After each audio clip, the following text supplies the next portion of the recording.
So, very good afternoon, student. Today is 23/6/2020, and we will study or we will start in today's video lecture is cavitation in centrifugal pump. Cavitation in centrifugal pump. क्या है ये cavitation? हम लोग जब turbine को study कर रहे थे तो हम लोग देखे थे कि जब फ्रांसिस और कपलन टरबाइन का आउटलेट में फ्लूइड रनर का आउटलेट में जब जाके स्टडी करता है उस टाइम क्या होता है कि रनर का आउटलेट में फ्लूइड का जो प्रेशर होता है वो प्रेशर कभी-कभी बहुत कम हो जाता है क्योंकि फ्लूइड का जो काइनेटिक एनर्जी है वो उस टाइम ज्यादा रहता है और हम लोग ड्राफ्ट ट्यूब के दौरान वो फ्लूइड का काइनेटिक एनर्जी को प्रेशर एनर्जी में कन्वर्ट करते हैं। बट रनर का आउटलेट और ड्राफ्ट ट्यूब का इनलेट में ध्यान से समझना रनर का आउटलेट और ड्राफ्ट ट्यूब का इनलेट में फ्लूइड का जो काइनेटिक एनर्जी रहता है वो सबसे ज्यादा अमाउंट रहता है और जो प्रेशर एनर्जी रहता है वो एकदम नेगेटिव प्रेशर रेट हो जाता है जिसकी वजह से फ्लूइड का प्रेशर ड्रॉप हो जाता है और फ्लूइड का प्रेशर ड्रॉप हो जाता है और वो जब वेपर प्रेशर के नीचे आ जाता है फ्लूइड का प्रेशर उस टाइम उसके अंदर बबल जनरेट होता है। ये बबल क्या होता है? ये बबल तब तक वो फ्लो करता है स्ट्रीम के साथ फ्लूइड फ्लो के साथ फ्लो करता है जब तक वो हाई प्रेशर जोन पे नहीं पहुंचता है। जब वो फ्लूइड हाई प्रेशर जोन पे पहुंचता है तो हाई प्रेशर के दौरान वो बबल्स का जो इंटरनल सर्कमफरेंशियल आउटर सर्कमफरेंशियल एरिया होता है वो क्रैक होता है, वो ब्रेक हो जाता है जिसकी वजह से बबल ब्लास्ट करता है, एक्सप्लोड होता है और उसके वजह से ड्राफ्ट ट्यूब का वॉल में रनर का वॉल में या तो ब्लेड्स में बहुत तरीके का नॉकिंग हो सकता है, वाइब्रेशन हो सकता है, नॉइस हो सकता है। जिस तरीके का क्राइटेरिया को हम लोग क्या बोलते हैं? पीटिंग बोलते हैं। ठीक है, ये हम लोग टरबाइन के टाइम पे हम लोग स्टडी किए थे। बट अभी सेंट्रीफ्यूगल पंप में क्या होता है? What is the meaning of cavitation? Centrifugal pump का कैविटेशन में बोला जा रहा है कि जब हम लोग पंप वाटर को पंप कर रहे हैं, यहाँ पे ये मेरा है सेंट्रीफ्यूगल पंप। मैंने एक स्कीमेटिक डायग्राम दिखाया था जब मैंने सेंट्रीफ्यूगल पंप का construction and working principle study कर रहा था मेरा पिछला वीडियो लेक्चर्स में। तो उसमें क्या किया था? मैंने सेंट्रीफ्यूगल पंप का ओवरव्यू मैंने दिखाया था, कंस्ट्रक्शन डायग्राम दिखाया था जिसमें सेंट्रीफ्यूगल पंप का रनर था, प्लेट था, वन वे बल्ब था, स्ट्रेनर था, डिलीवरी पाइप था। तो यहाँ पे हम लोग आज जो ड्रॉ किए वो एक स्कीमेटिक डायग्राम है। It's not a construction diagram centrifugal pump, it's only a schematic diagram जिसमें क्या है, ये मेरा एक सेंट्रीफ्यूगल पंप का स्ट्रक्चर है, ये मेरा है डिलीवरी पोर्शन, यहाँ से मेरा डिलीवरी पाइप है, ये मेरा है सक्शन पाइप और यहाँ पे बाकी स्ट्रेनर्स एंड फुट वाल्व जो हम लोग यूज करते हैं सेंट्रीफ्यूगल पंप पे वो लगा हुआ रहता है। बट उसको वो कंस्ट्रक्शन डायग्राम में हम लोग दिखाए थे लेकिन अभी स्कीमेटिक डायग्राम में दिखाने का कोई जरूरत नहीं है। तब कैविटेशन मतलब क्या हो रहा है कि जब हम लोग सेंट्रीफ्यूगल पंप के दौरान फ्लूइड को हम लोग पंप करते हैं उस time sudden amount of fluid का अगर प्रेशर ड्रॉप हो जाता है, वेपर प्रेशर के नीचे अगर ड्रॉप हो जाता है तो फर्स्ट पॉइंट क्या है, फर्स्ट कैरेक्टरिस्टिक्स क्या है? when pressure of fluid drops below the vapor pressure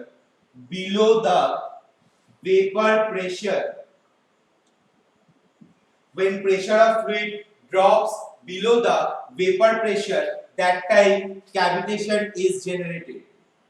Cavitation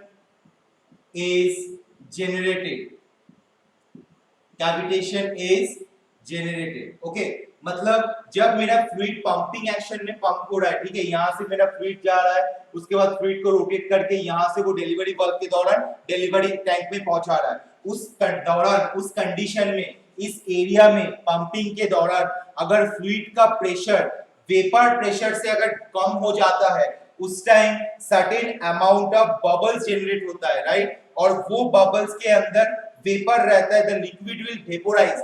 जब भी ये फ्लूइड का प्रेशर, जब भी मेरा fluid pressure drops below the vapour pressure,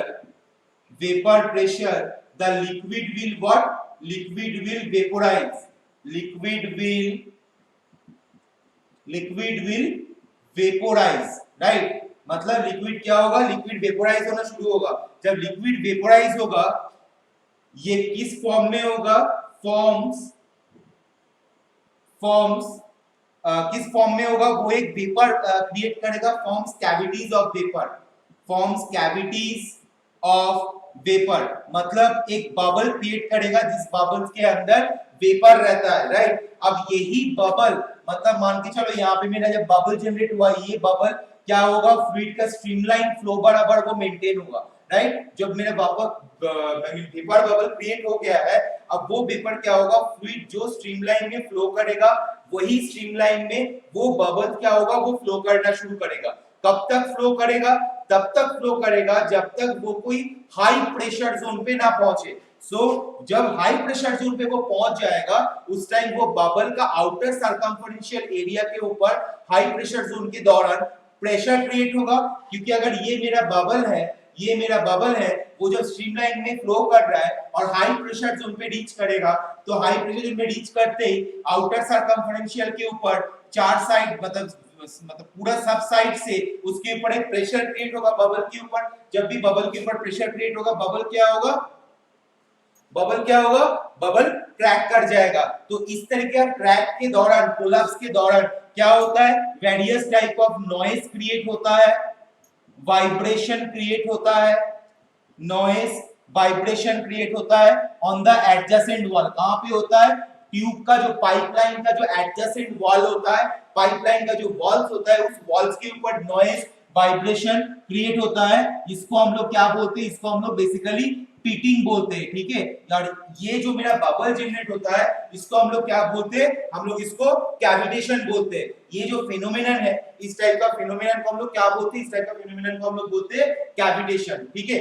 now what are the effects of cavitation, turbine के टाइम पे भी हम लोग स्टडी किए थे, हम लोग यहाँ पे भी स्टडी करेंगे। What are the effects of cavitation,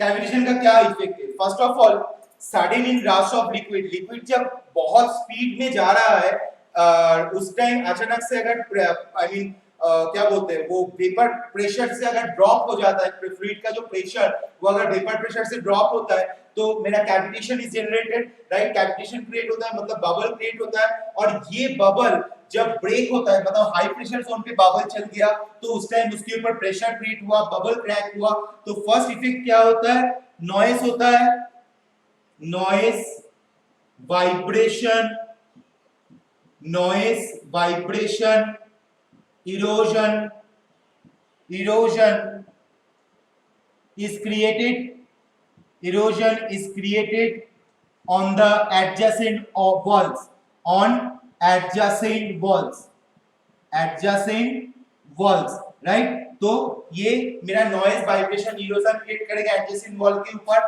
this type of phenomenon is called pitting, this type of phenomenon, this type of phenomenon is called pitting, okay, this type of phenomenon is called pitting। ये मेरा उसका effect हुआ। Second क्या effect है, second effect ये है कि इसके वजह से जब ज्यादा नॉइज है, वाइब्रेशन क्रिएट होता है, जो मैं यहाँ पे ऑलरेडी लिख दिया हूँ। बेसिकली ये जब इरोशन क्रिएट करता है, उस टाइप ऑफ एक्टिविटी को हम लोग पिटिंग बोलते हैं। और इसके वजह से नॉइज एंड वाइब्रेशन भी क्रिएट होता है। नॉइज एंड वाइब्रेशन क्रिएट होता है, जैसे पंप के अंदर जब नॉइज एंड वाइब्रेशन क्रिएट होगा, तो उसमें वाइब्रेशन की वजह से पंप का जो बेसिक फाउंडेशन है, पंप जिसके साथ फाउंडेशन किया गया है, या पंप का जो शाफ्ट के साथ जो मोटर का शाफ्ट कपल किया गया है, वो उसमें वाइब्रेशन हो सकता है, जिसकी वजह से मोटर्स भी इलेक्ट्रिक मोटर में, क्योंकि ये पंप तो ऑटोमेटिक नहीं चल रहा है, ये पंप के बैक साइड में एक शाफ्ट है, जो शाफ्ट क्या कर रहा है, मोटर के साथ कपल हुआ है। जब भी वो कपल हुआ है और यहाँ पे अगर वाइब्रेशन जनरेट होगा, तो मोटर का शाफ्ट में भी एक वाइब्रेशन जनरेट होगा। जब मोटर का शाफ्ट में वाइब्रेशन जनरेट होगा, तो मोटर जिसके जहाँ पे फाउंडेशन हुआ है, वो फाउंडेशन में प्रॉब्लम आ सकता है। ये जो ये नॉइज और वाइब्रेशन भी इसका एक इफेक्ट है, जो मैं यहाँ पे लिख दिया हूँ, तो 2 नंबर पॉइंट में मुझे लिखने का कोई जरूरत नहीं है। थर्ड पॉइंट क्या है, जो एनर्जी रिक्वायर्ड होता है, क्योंकि जो जब बबल क्रिएट होता है, मान के चलते लेट्स टेक एन एग्जांपल, ये मेरा पाइपलाइन है, तो यहाँ पे अगर मेरा बबल नहीं क्रिएट होता, तो फुल्ली वॉल्यूम पूरा जितना पाइपलाइन का, मान लो ये इसका हाइट है, हाइट मान लो 3 मीटर, और ये इसका विड्थ है, विड्थ मान लो 2 मीटर, राइट। तो इसका सर्कमफरेंशियल एरिया कितना है, मैं अभी फ्लूइड का काम कर रहा हूं, तो मुझे वॉल्यूम देखना पड़ेगा। तो अगर मैं वॉल्यूम देखता हूं, तो मान लेते हैं इसका जो थिकनेस है, ये थिकनेस है मान लो 1 मीटर, तो इसका वॉल्यूम क्या होगा, वॉल्यूम होगा 3 into 2 into 1 मतलब 6 मीटर क्यूब, ये इसका वॉल्यूम होगा 3 into 2 into 1 6 मीटर क्यूब। अब जब पाइप फुल्ली वाटर से भरा हुआ है, फुल्ली लिक्विड से भरा हुआ है, उस टाइम उसके अंदर तो फिर कितना फ्लूइड होना चाहिए, 6 मीटर क्यूब का फ्लूइड होना चाहिए। लेकिन जब कैविटेशन जनरेट हो जाता है तो बबल जनरेट होता है, ये बबल की वजह से सर्टेन, ये बबल का जितना डायमीटर है, मतलब एक एक मान लो एक बबल को अगर कंसीडर करता हूं तो एक बबल का डायमीटर मान के चलते 0.1 मीटर, ठीक है, 0.1 मीटर एक बबल का डायमीटर। तो जितना अमाउंट ऑफ बबल इस फ्लूइड के अंदर रहेगा उतना स्पेस ये कवर करेगा बबल, उतना स्पेस में मेरा फ्लूइड नहीं रहेगा। ध्यान देना फिर से, जब मेरा पाइप के अंदर में बबल रहेगा तो बबल का बबल एक वो बबल फ्लूइड के अंदर एक स्पेस कवर करेगा, वो बबल कितना स्पेस कवर करेगा, जो उस बबल का डायमीटर होगा उतना ही स्पेस कवर करेगा। तो मान लेते हैं कि इस एरिया के अंदर, इस वॉल्यूम के अंदर मान लेते हैं 1 2 3 4 5 5 गो बबल है, थोड़ा सा ध्यान देना, 1 2 3 4 5 5 बबल है, तो 5 बबल का डायमीटर कितना है, 0.1 into 5 मतलब 0.5 मीटर। तो ये 6 मीटर क्यूब में 0.5 मीटर स्पेस वो बबल भर के रखा है, बाकी जो स्पेस है उसमें मेरा फ्लूइड है, जिसकी वजह से क्या होता है, जो एनर्जी मुझे रिक्वायर्ड होता है वाटर को फ्लो करने के लिए, जो एनर्जी मेरा रिक्वायर्ड होता है वो हॉलो स्पेस, यहाँ पे to fill the hollow space results in loss of power. ये बबल रहने की वजह से जो फ्लूइड का जो हेड लॉस होता है, फ्लूइड का पावर में लॉस होता है, क्योंकि अगर ये फ्लूइड अगर ऊपर की तरफ जा रहा है तो किसी भी दौरान अगर हाई प्रेशर जोन पे आ जाएगा तो बबल ब्लास्ट करेगा, ये बबल ब्लास्ट करेगा तो ये जो पाइप का जो इंटरनल एरिया है, सरकमफरेंशियल एरिया, उस एरिया के ऊपर वो इरोजन क्रिएट करेगा, और उस एरिया के ऊपर इरोजन क्रिएट करेगा तो फ्लूइड का जो हेड होगा वो फ्लूइड का हेड लॉस होगा ड्यू टू द फ्रिक्शन। तो head loss is another effect of the cavitation, head loss is the another effects of this cavitation। next क्या है, next है due to this cavitation the limitation of the speed and the rate of the flow of the pump। इस तरह cavitation के वजह से हम लोगों को पंप का जो अंदर जो rate of flow and pump का अंदर जो स्पीड है उसको हम लोग को लिमिटेड रखना पड़ता है। ये कैविटेशन अगर हो जाता है तो अगर फ्लूइड बहुत स्पीड में अगर एंट्री करता है, मतलब बहुत ज्यादा काइनेटिक एनर्जी लेके एंट्री करता है, इसका मतलब उसके अंदर प्रेशर एनर्जी एकदम नेगेटिव हो जाएगा। तो इसीलिए प्रेशर एनर्जी ताकि नेगेटिव ना हो, क्योंकि प्रेशर एनर्जी जब भी नेगेटिव हो जाएगा वो वेपर प्रेशर से उसका प्रेशर ड्रॉप हो जाएगा, जब भी वो वेपर प्रेशर से उसका प्रेशर ड्रॉप हो जाएगा तभी वो बबल जनरेट करेगा, कैविटेशन जनरेट करेगा। तो वो कैविटेशन को रोकने के लिए हम लोगों को पंप का जो स्पीड है, और पंप के अंदर जो फ्लो है उसमें लिमिटेशंस करना पड़ता है, उसमें एक लिमिटेड वैल्यू हम लोग पंप में यूज करते हैं। So limitations in speed and flow rate of the pump, limitation in speed and flow rate of the pump. Okay, तो पंप का स्पीड एंड फ्लो रेट में भी हम लोगों को एक लिमिटेशन रखना पड़ता है इस कैविटेशन के दौरान। Now we will see how to avoid this cavitation. How to avoid this cavitation.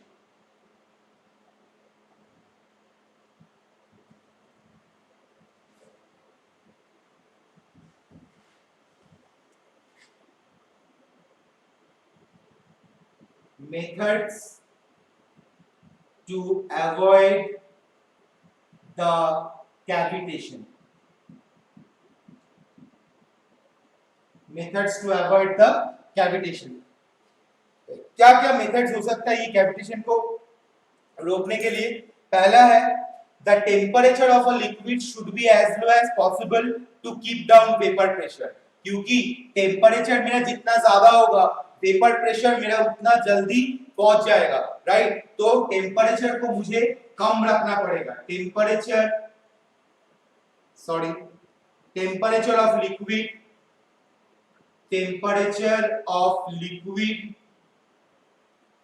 should be as low, temperature of liquid should be as low as possible, liquid का जो टेम्परेचर मतलब suction area से जो fluid मेरा ऊपर की तरफ जाएगा उसका जो टेम्परेचर होगा उसको होना चाहिए इतना वेरी लेस होना चाहिए to keep down the vapour pressure, to keep down the vapour pressure, to keep down the vapour pressure. Second point क्या है, suction velocity should be as low as possible, क्योंकि सेंट्रीफ्यूगल पंप जब rotate करता है तब suction velocity अगर बहुत ज्यादा हो जाएगा, तब मैंने बार बार बोल रहा हूं ये कैविटेशन से काइनेटिक एनर्जी का बहुत ज्यादा रिलेशन है, बहुत डायरेक्टली रिलेशन है। अगर मेरा काइनेटिक वेलोसिटी ज्यादा हो जाएगा तो मेरा क्या होगा, प्रेशर एनर्जी मेरा कम हो जाएगा, और प्रेशर एनर्जी कम हो जाएगा मतलब वो फ्लूइड का प्रेशर वेपर प्रेशर से नीचे ड्रॉप हो जाएगा। इसके वजह से क्या होता है, इसके वजह से तुम्हारा कैविटेशन जनरेट होता है। तो इसीलिए पंप का जो स्पीड है या तो सक्शन वेलोसिटी, उसको जितना हम लोग कम रखेंगे उतना ही मेरा कैविटेशन कम होगा। तो लिख लेते हैं, suction velocity should be low as possible, should be low as possible. Okay, next point number 3 क्या है, point number 3 है the sharp bends in suction pipe should be as low as possible. sharp bends मतलब मान के चलते अगर ये suction pipe है इस तरीके का, तो ये जो मेरे इसका बेंडिंग है ये शार्प बेंडिंग होना नहीं चाहिए। तो ये बेंडिंग थोड़ा सा राउंड शेप का अगर होता है तो मेरा वहां पे काइनेटिक एनर्जी स्पीड भी थोड़ा सा कम होता है, और हेड लॉस होने की वजह से, क्योंकि अगर यहाँ पे हम लोग शार्प एज रख देंगे तो हेड लॉस बहुत ज्यादा हो जाएगा। जब हेड लॉस बहुत ज्यादा हो जाएगा इसका मतलब क्या है, प्रेशर एनर्जी कम हो जाएगा, प्रेशर हेड कम हो जाएगा। तो ये शार्प एज ना करके इसको थोड़ा सा पाइप का राउंड शेप करना होगा, क्योंकि अगर शार्प एज हो जाएगा तो हेड लॉस के दौरान, फ्लूइड का हेड लॉस के दौरान फ्लूइड के अंदर जो प्रेशर एनर्जी है वो बहुत घट जाएगा, वो बहुत कम हो जाएगा। इसके लिए हम लोगों को क्या करना चाहिए, हम लोग को शार्प एज को मतलब सक्शन पाइप का शार्प बेंड्स को थोड़ा सा कम करना चाहिए। तो मैं क्या लिख रहा हूं, sharp bends of suction pipe, sharp bends of suction pipe should be as low as possible, should be as low as possible, should be as low as possible. Okay, next point number 4 क्या है कि there should be the sufficient number of vanes for impeller to guide the water properly to reduce turbulence. तो हम लोगों को क्या करना चाहिए, जैसे मैंने पहले बताया था कि हम लोगों का एक टाइप का इंपेलर होता है, जिस टाइप का इंपेलर में ये जो मेरा गाइड वेन्स है वो गाइड वेन रहता है। तो अगर मैं गाइड वेन का जो नंबर है वो नंबर को अगर मैं बढ़ा देता हूं तो ये कैविटेशन प्रोसीड्यूर कम हो सकता है, कैविटेशन मेरा घट सकता है। ठीक है, सो increasing number of guide vanes, increase in number of guide vanes in centrifugal pump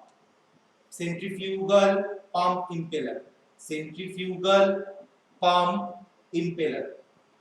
okay, तो ये है बेसिकली मेरा 4 मेथड्स जिससे हम लोग कैविटेशन को अवॉइड कर सकते हैं। First of all, temperature of liquid should be as low as possible to keep down the vapour pressure. Second one, suction velocity should be low as possible, जितना velocity कम होगा उतना अच्छा है, क्योंकि जितना वेलोसिटी ज्यादा होगा उसका प्रेशर एनर्जी कम होगा।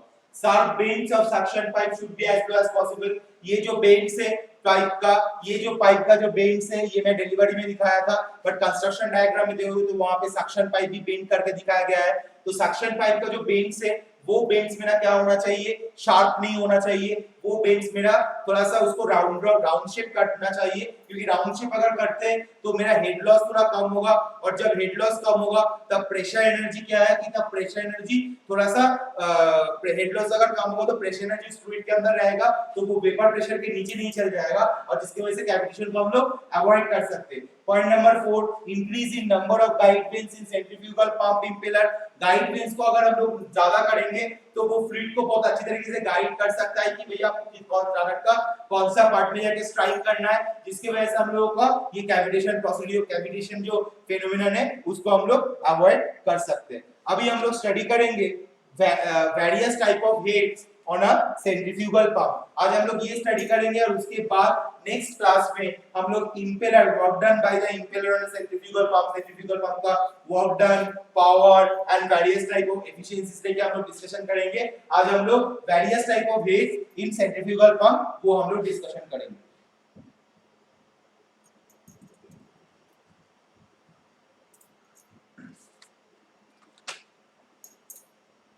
Heads on a centrifugal pump.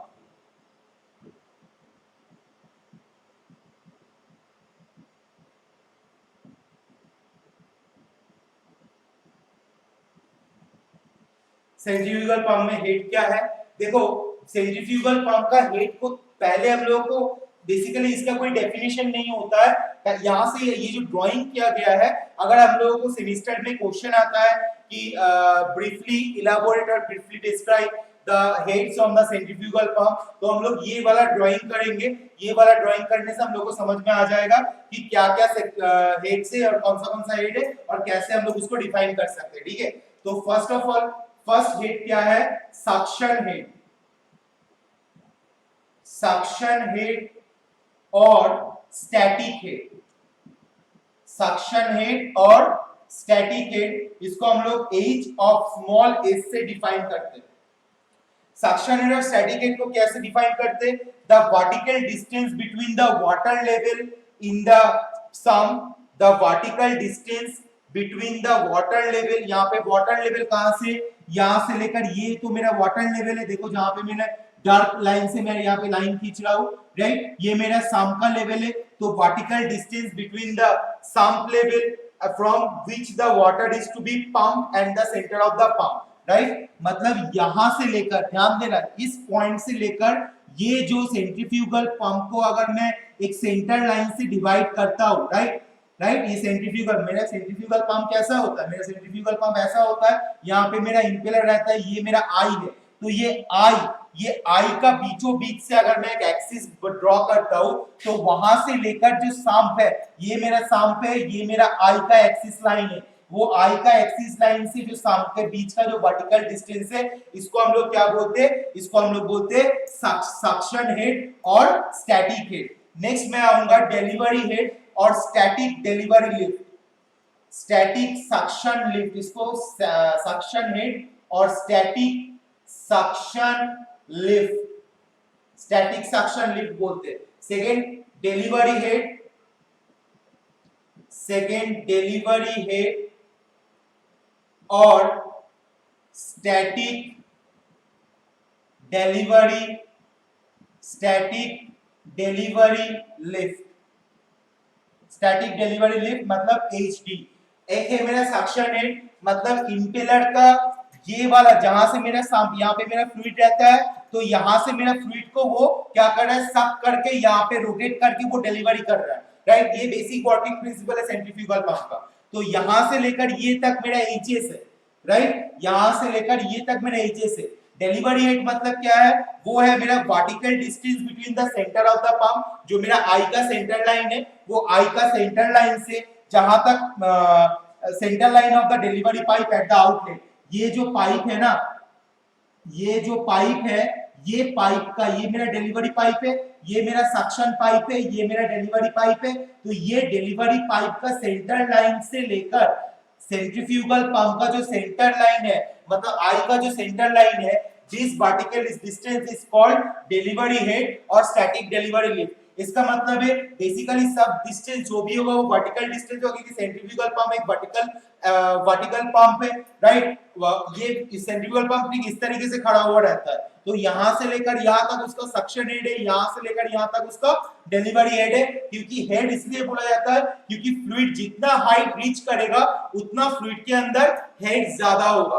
अगर वो ये पूरा कंप्लीट करेगा तो उस कंडीशन में फ्लूइड के अंदर मैक्सिमम हेड्स है, और ये अगर इतना फ्लूइड कवर करेगा तो इसके अंदर मैक्सिमम सक्शन हेड है, और ये इतना फ्लूइड हाइट कवर करेगा तो मैक्सिमम डिलीवरी हेड या स्टैटिक डिलीवरी लिफ्ट है। So this is the delivery head definition, the vertical distance between the center of the delivery pipe and the center of the centrifugal pump. This is my delivery head or delivery lift. Now static head, फिर मैं अभी आ रहा हूं static head। Static head को हम लोग किससे define करते हैं? स्टैटिक हेड को हम लोग डिफाइन करते हैं h of static, h of static. हाँ, स्टैटिक हेड क्या है? स्टैटिक हेड है कि the difference of level between the water surface in the sump, the difference of level between the water surface in the sump, right, from which water is lifted and the center line of the delivery pipe at the outlet। Simple फंडा है, क्या बोला है कि जो साम का level है, ये जो साम का लेवल है, ये साम का लेवल से डिलीवरी पाइप का जो सेंटर पॉइंट है, ये डिस्टेंस को हम लोग क्या बोल रहे हैं? Static head. ये स्टैटिक एच ऑफ स्टैटिक को हम लोग क्या लिख सकते हैं? H of static equals to H of S plus H of D, मतलब suction head plus delivery head. फिर से मैं रिपीट कर रहा हूं, स्टैटिक हेड मतलब है the vertical distance between the sump level to the center of the delivery pipe, the vertical distance between the sump level or height of the maximum height of the sump level to the center axis, center of the delivery pipe, right? इसीलिए इसको h of static is equal to hs plus hd दिखाया जा रहा है, right? Next point है point number 4, point number next head है manometric head. Next head है manometric head. Manometric head क्या है? Manometric head of a centrifugal pump is defined as the head against which the pump has to work, मतलब total head. देखो manometric head, अब मैं HS HD और H के बारे में बता दिया हूं। अब देखो यहाँ पे एक एच एफएस है, थोड़ा ध्यान देना। ये जो मेरा हाइट है, राइट, ये जो मेरा हाइट है, ये मेरा एच ऑफ एफएस है। एच ऑफ एफएस मतलब है सक्शन पाइप में जब फ्लूइड एंट्री करेगा तो ऑब्वियसली सक्शन पाइप के अंदर जो इंटरनल सर्कमफरेंशियल एरिया है, उस इंटरनल सर्कमफरेंशियल एरिया के वजह से फ्लूइड के अंदर एक सर्टेन अमाउंट ऑफ लॉस होगा, राइट? तो वो लॉस को हम लोग क्या बोल रहे हैं? H of Fs, right? H of Fs is equal to loss due to friction, loss due to friction in suction pipe, loss due to friction in suction pipe। Okay, ये मेरा H of Fs है। और next H of Fd, देखो यहाँ पे जैसे H of S बनाया गया है, यहाँ पे H of Fd भी बनाया गया। This one is H of Fd, जो डिलीवरी पाइप का सेंटर लाइन से लेकर ऊपर तक है, यहां से लेकर यहां तक है H of Fd। H of Fd का फुल फॉर्म क्या है? Loss due to friction, loss due to friction in delivery pipe, loss due to friction in delivery pipe. Okay, तो H of Fs and H of Fd हो गया। और एक चीज है जो मेरा मैनोमेट्रिक हेड को डिफाइन करता है, जो मेरा मैनोमेट्रिक हेड को डिफाइन करता है, वो मैं दिखा रहा हूं। वो है मेरा बेसिकली Vd²/2g, मतलब डिलीवरी पाइप में जो काइनेटिक एनर्जी है। Vd मतलब velocity of liquid in delivery pipe, जो काइनेटिक एनर्जी है डिलीवरी पाइप का, वो है मेरा यहां से लेकर यहां तक। और जो सक्शन पाइप का जो है वो है मेरा suction energy. Suction energy Va²/2g और delivery energy is equal to Vd²/2g। तो मैनोमेट्रिक हेड को अगर हम लोग डिफाइन करेंगे तो मैनोमेट्रिक हेड को हम लोग इस तरीके से डिफाइन कर सकते हैं, right? That is H of M is equal to H of S plus H of D plus H of Fs plus H of Fd plus Vd²/2g, Vd²/2g। सो ये मेरा हो गया है, ये मेरा हो गया है टोटल मैनोमेट्रिक हेड। उसके बाद आता है एक हेड जिसको हम लोग ग्रॉस हेड बोलते हैं। ग्रॉस हेड क्या है? ये अगर HM है तो इसका जो लास्ट पोर्शन है, मतलब जो Va²/2g maximum to maximum head, इसको हम लोग क्या बोलते हैं? H of G, gross head. Gross head का फंडा क्या है? ग्रॉस हेड और ब्रैकेट में total head TH, total head, इसको हम लोग क्या लिखते हैं? इसको हम लोग लिखते हैं H of G, h of g लिखते हैं तो h of g is equal to क्या है देखो according to the drawing vd square by 2g plus h of fd plus h of d plus h of s plus h of fs plus va squared by 2g मतलब सम tank का नीचे वाला level से लेकर delivery pipe का एकदम ऊपर वाला टॉप लेवल तक जहां पे सक्शन एनर्जी भी अवेलेबल है और डिलीवरी एनर्जी भी अवेलेबल है सक्शन काइनेटिक एनर्जी भी अवेलेबल है v square by 2g delivery kinetic energy भी अवेलेबल है vd square by 2g तो एकदम सम टैंक का बिलो लेवल से लेकर डिलीवरी पाइप के ऊपर तक जहां पे डिलीवरी एनर्जी अवेलेबल है वहां तक जो टोटल वर्टिकल हाइट है उसको हम लोग बोलते हैं gross head that is hg equals to h of s plus h of d plus h of fs plus h of fd plus v square by 2g is plus v d square by 2g so ये मेरा basically है gross head का definition so now various types of head in centrifugal pump वो already elaborate हो गया है कितना type का है suction head this one is suction head hs delivery head this one is delivery head static head मतलब hs plus hd this one is static head manometric head where h of fs मतलब loss of head in the suction pipe fluid जब suction pipe के अंदर से entry करेगा तो उसका pipe का इंटरनल सर्कमफरेंशियल एरिया के वजह से सर्टेन अमाउंट ऑफ लॉस होता है h of fd same here for the delivery pipe से जब फ्लूइड जाए पास करेगा तो डिलीवरी पाइप का इंटरनल सर्कमफरेंशियल एरिया की वजह से सर्टेन अमाउंट ऑफ लॉस होता है so manometric head equals to what h of hf is equal to hs plus hd a plus h of fs plus h of fd plus vd square by 2g देखो hm is equal to hs